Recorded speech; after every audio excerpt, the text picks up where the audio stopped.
Hello everyone and welcome to cricket पर। India का 2023 world cup का जो स्क्वाड है वो अनाउंस हो चुका है। अभी अभी ये है 1:30 बजे। One by one go through करते हैं कि कौन कौन सा प्लेयर है, कौन सी ऐसी कोई क्या सरप्राइज सिलेक्शन उसके अंदर हुई है, क्या कोई ऐसी अनएक्सपेक्टेड सिलेक्शन हुई है, क्या मतलब किसी को ज़बरदस्ती टीम में डाला गया है, निकाला गया है। इन सभी चीज़ों को लेकर बात करेंगे वन बाय वन। पहले मैं रीड कर देता हूँ कि किस किस प्लेयर को इस स्क्वाड का हिस्सा रखा गया है 2023 वर्ल्ड कप के। तो सबसे पहले कप्तान रोहित शर्मा ऑब्वियसली, उसके बाद आते हैं शुभमन गिल, उसके बाद आते हैं विराट कोहली, उसके बाद आते हैं श्रेयस अय्यर, उसके बाद आते हैं ईशान किशन, उसके बाद आते हैं केएल राहुल, उसके बाद आते हैं Hardik Pandya as vice captain, उसके बाद आते हैं सूर्य कुमार यादव, उसके बाद आते हैं रविंद्र जडेजा, उसके बाद आते हैं अक्षर पटेल, उसके बाद आते हैं शार्दुल ठाकुर, उसके बाद आते हैं जसप्रीत बुमराह, उसके बाद आते हैं मोहम्मद सिराज, उसके बाद आते हैं मोहम्मद शामी, और फिर आते हैं कुलदीप यादव। तो ये बेसिकली इंडिया की जो 15 है वर्ल्ड कप के लिए वो स्क्वाड जो अनाउंस हो चुका है बीसीसीआई के द्वारा।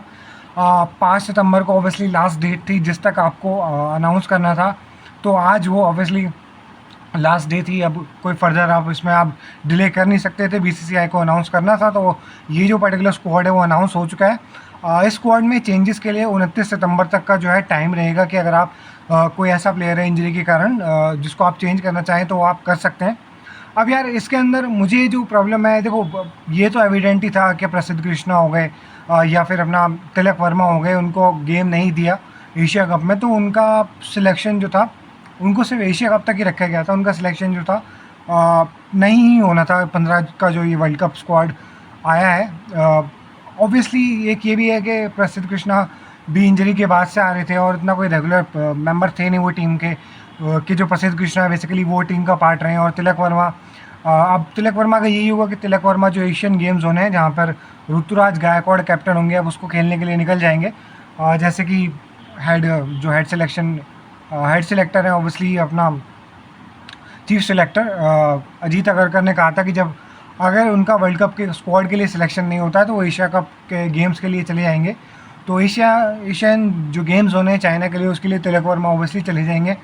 अब यार इसमें एक जो सवाल आता है वो यही है कि इस वर्ल्ड कप के स्क्वाड में आपने एविडेंट भी था ही कि मतलब अब आपने एशिया कप में अक्षर पटेल को खिला लिया है और रविंद्र जडेजा तो होंगे ही, कुलदीप यादव अच्छा परफॉर्म कर रहे तो वो हैं। एक रिस्ट स्पिनर यार क्यों नहीं खेल रहा है स्क्वाड के अंदर, एक रिस्ट स्पिनर आप क्यों नहीं रख रहे, ये एक कहीं ना कहीं एक डाउट है ना। आपके पास कोई ऑफ स्पिनर है, वैरायटी जो है ज़बरदस्ती में मेरे हिसाब से कम करी गई है। देखो स्पिनिंग कंडीशन रहेंगी। ऑस्ट्रेलिया के गेम हमारा जो मैच है वो हमारा होने वाला है चेन्नई में, वहाँ पर होगा कि स्पिनिंग कंडीशन होंगी जो दोनों रिस्ट स्पिनर भी और साथ ही साथ हमने देखा है फिंगर स्पिनर्स को भी अच्छा खासा बाय और परचेज मिलता है जब भी मैच हुआ है चेन्नई के ग्राउंड में। तो यार ये वाला चीज़ कि आप जो रिस्ट स्पिनर है आपने एक भी रिस्ट स्पिनर नहीं रखा, ना ही आपने कोई ऑफ स्पिनर रखा है। मेरे हिसाब से युजवेंद्र चहल में से या फिर रवि बिश्नोई में से किसी एक प्लेयर को आपको रखना चाहिए था, जस्ट इन केस अगर मान लो इंजरी हो जाती है किसी भी स्पिनर को, या फिर कंडीशंस मिलेंगी यार जहाँ पे आपको ज़रूरत पड़ेगी रिस्ट स्पिनर की, जहाँ पर रवि बिश्नोई हो गए या फिर अपना युजवेंद्र चहल हो गए। युजवेंद्र चहल के पास यार अच्छा खासा एक्सपीरियंस है, मुझे नहीं समझ में आता कि क्यों उन्हें हर वर्ल्ड कप से पहले बाहर बिठा दिया जाता है। अबे एक आधा तो रिस्ट स्पिनर यार चाहिए होता है ना भाई, बिल्कुल ही तुम सबको उठा पटक के साइड ही कर देते हो। एक रिस्ट स्पिनर कुलदीप यादव है, इसके अलावा एक रिस्ट स्पिनर स्क्वाड में कम से कम 15 में युजवेंद्र चहल को होना चाहिए था, या फिर आप एक ऑफ स्पिनर को रखते ना ही। अब ऑब्वियसली आपने अश्विन क्योंकि अच्छा वैसे अश्विन ने कोई बहुत ज़्यादा बुरी परफॉर्मेंस नहीं दी थी मेरे हिसाब से।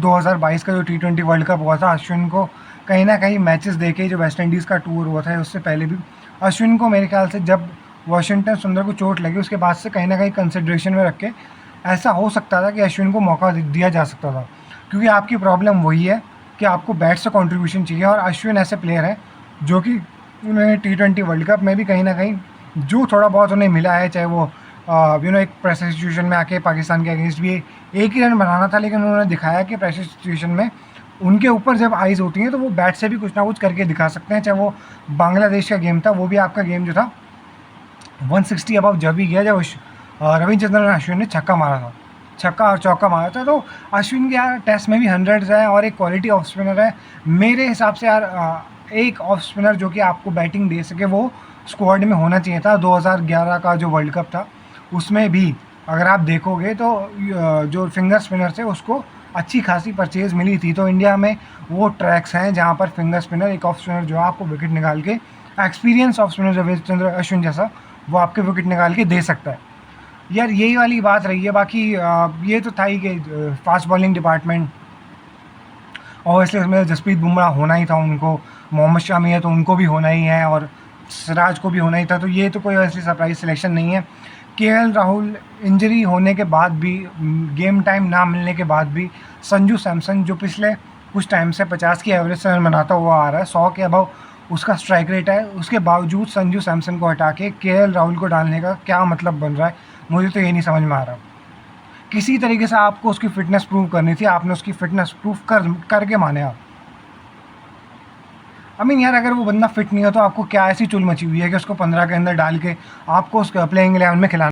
केएल राहुल की मैच फिटनेस हो या ना हो, उसकी परफॉर्मेंस जो है भाई आई है, मैं मानता हूँ। लेकिन अगर एक संजू सैमसन जैसा प्लेयर है जिसने दिखाया है उसके पास हिटिंग एबिलिटी है, उसने रन बनाए हैं 50 की एवरेज से, 100 के अबव उसका स्ट्राइक रेट है, आप उसको क्यों ट्रैवल रिजर्व बनाते हो? मतलब क्या आपकी ऐसा कोई पर्सनल कोई कुछ है आपके पास केएल राहुल का, कुछ, या तो केएल राहुल के पास कुछ है आपसे रिगार्डिंग, जो आप जिस चीज़ से रिगार्डिंग आप डरते हो, ज़बरदस्त स्क्वाड में डालना पड़े तो आप डाल देते हो यार। मतलब थोड़ा सा क्लियरिटी होनी चाहिए कि क्या अभी वो 100%, अभी तक वो 2 मैच वो खेल नहीं पाया है, आपने उसको प्रैक्टिस मैच खिला दिया। अब गेम टाइम, अब आप उसके गेम टाइम ज़रूर दोगे। मैं बता रहा हूँ, ये उनकी पूरी कोशिश रहेगी कि आगे जो मैच होने वाला है ना सुपर 4 का पाकिस्तान से, जो कि 10 सितंबर का होगा, उसमें इनकी कोशिश रहेगी कि किसी तरीके से डाउन प्ले करा जाए ईशान किशन को, और केएल राहुल को डाल के वहाँ पर ये ज़बरदस्ती का मैच टाइम देंगे। मैं समझता हूँ बिल्कुल भी ऐसा नहीं होना चाहिए। ईशान किशन ने अंडर प्रेशर आकर, जब बड़े बड़े प्लेयर की टांगें काँप गई थी, अंडर प्रेशर आकर उसने 82 रन की इनिंग खेली है। ईशान किशन को स्क्वाड में होना चाहिए। ईशान किशन का हटना कहीं से कहीं तक भी जायज़ नहीं होगा। देखो, जब तक वो परफॉर्म नहीं कर रहा था, उल्टी सीधी उसकी परफॉर्मेंसेस थी, उससे स्ट्राइक रोटेट नहीं हो रही थी, जब तक मैंने भी उसका अच्छा खासा क्रिटिसिज्म करा है जिससे पहले जितनी वीडियो आई हैं। लेकिन अब उसने जब अंडर प्रेशर आकर, जहाँ पर जो रोल नीडेड था, जो रोल उसे दिया गया था, वहाँ पर उसने परफॉर्म कर दिया। अब उसे हटाना एक इंजर्ड प्लेयर के लिए सिर्फ इस बेसिस पे कि उसने कोई 215 वाला मैच जिता दिया था ऑस्ट्रेलिया के अगेंस्ट, वो चीज़ गलत होगी। बाकी यार देखा जाए तो रविंद्र जडेजा हैं इस ऑब्वियसली स्क्वाड के अंदर, विराट कोहली को होना ही था, शुभमन गिल और रोहित शर्मा का भी पक्का ही था, और शार्दुल ठाकुर के रिगार्डिंग शायद कुछ ऐसा हो सकता था कि शार्दुल ठाकुर के प्लेस पे हमें शायद सरप्राइज़ देखने को मिल सकता था, लेकिन शार्दुल ठाकुर को भी रखा गया। अच्छा, मैं नहीं समझता यार, शार्दुल ठाकुर से मेरी कोई बड़ी एक्सपेक्टेशन नहीं है, ऑल्दो उनके पास विकेट टेकिंग आर्म है, उन्होंने WTC के फाइनल में भी परफॉर्मेंस करके दी है। लेकिन अगर हार्दिक पांड्या जैसा अगर आपके पास बॉलिंग ऑलराउंडर है, तो दूसरा आपको बॉलिंग और फास्ट बॉलिंग ऑलराउंडर अगर आप घुसा रहे हो टीम में, मोहम्मद शामी को अगर आप किसी वर्ल्ड कप के बड़े मैच में ये अगर आपने बेवकूफ़ी करी कि ऊपर से हमारा टॉप ऑर्डर परफॉर्म नहीं करता, तो हम मोहम्मद शामी को बिठाकर शार्दुल ठाकुर को खिला लेते हैं क्योंकि वो 10-15 रन दे देगा। ये करेंगे क्योंकि सिलेक्ट इसलिए करा इन लोगों ने शार्दुल ठाकुर को कि ये इनकी फटती है भाई, क्यों टॉप ऑर्डर से नहीं आते। तो ये यही करेंगे कि किसी बड़े मैच के अंदर ये मोहम्मद शामी को बिठाएंगे, शार्दुल ठाकुर को खिलाएंगे, शार्दुल ठाकुर 1 से 2 विकेट ले लेगा, 1 विकेट ले लेगा शार्दुल ठाकुर गोल्डन नाम से, उसे अच्छी खासी मार पड़ेगी, बैटिंग से उसकी कोई परफॉर्मेंस आएगी नहीं, और यही कारण बनेगा किसी न किसी बड़े मैच को जो हम हारेंगे। इससे अच्छा अगर किसी को खिलाना था तो आप एक रिस्क विनर रख लेते शार्दुल ठाकुर की जगह। 4-4 2 फास्ट बॉलिंग ऑलराउंडर का तो कोई काम ही नहीं था, ज़बरदस्ती में डाल के अगर आपको ले जाना था और आप ले गए। शार्दुल ठाकुर को सिर्फ इसलिए खेलेगा, मैं बता रहा हूँ ना, शार्दुल ठाकुर का पक्का है किसी न किसी बड़े मैच के अंदर, क्योंकि आपके बस की नहीं है टॉप ऑर्डर के रन बनाना। शार्दुल ठाकुर को आप जो है खिलाओगे और मोहम्मद शामी को बिठाओगे, अगर बॉल सीम हुई फिर आप पछताओगे कि हमारे पास एक प्रॉपर फास्ट बॉलर नहीं था। वो 10-15-20 रन दे देगा। शार्दुल ठाकुर भाई इतना कोई बड़ा ओडीआई का बैट्समैन नहीं है, अभी उसने कोई परफॉर्मेंस नहीं दी अपने बैट से। चलो रविंद्र जडेजा ने तो कहीं ना कहीं परफॉर्मेंस दिया है, न्यूजीलैंड का 2019 का वर्ल्ड कप है, रविंद्र जडेजा तो खेलते आ रहा है, हार्दिक पांड्या ने बड़ी परफॉर्मेंसेस दे रखी हैं। शार्दुल ठाकुर ने बैटिंग से ऐसा क्या करके दिया है ना, आप इस बेसिस पे भी नहीं खिला सकते शार्दुल को कि वो मोहम्मद शामी से अच्छा बॉलर है। मोहम्मद शामी एक प्रॉपर फास्ट बॉलर है, 100 गुना अच्छा फास्ट बॉलर है शार्दुल ठाकुर से। तो ये चीज़ भाई कहीं ना कहीं इनको ध्यान में रखनी चाहिए कि ये बेवकूफ़ी ना करे कि मोहम्मद शामी को बिठा के शार्दुल ठाकुर को खिला दें। बाकी यार यही था स्क्वाड में बहुत ज़्यादा कोई सरप्राइजेस नहीं है।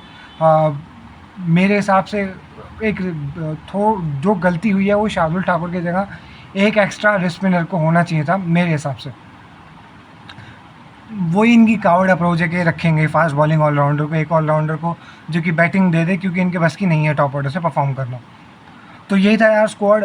बाकी आपकी क्या राय है स्क्वाड से रिगार्डिंग, आप क्या सेटिस्फाइड हो केएल राहुल की सिलेक्शन से और शार्दुल ठाकुर की सिलेक्शन से, कमेंट में बताओ। हो सके तो यार वीडियो को लाइक कर दो और चैनल को सब्सक्राइब कर दो एंड वीडियो को शेयर भी कर दो। और भी जो अपडेट हैं एशिया कप से रिगार्डिंग और वर्ल्ड कप से रिगार्डिंग आपको क्रिकेट पर मिलती रहेंगी। Thank you for watching, have a nice day.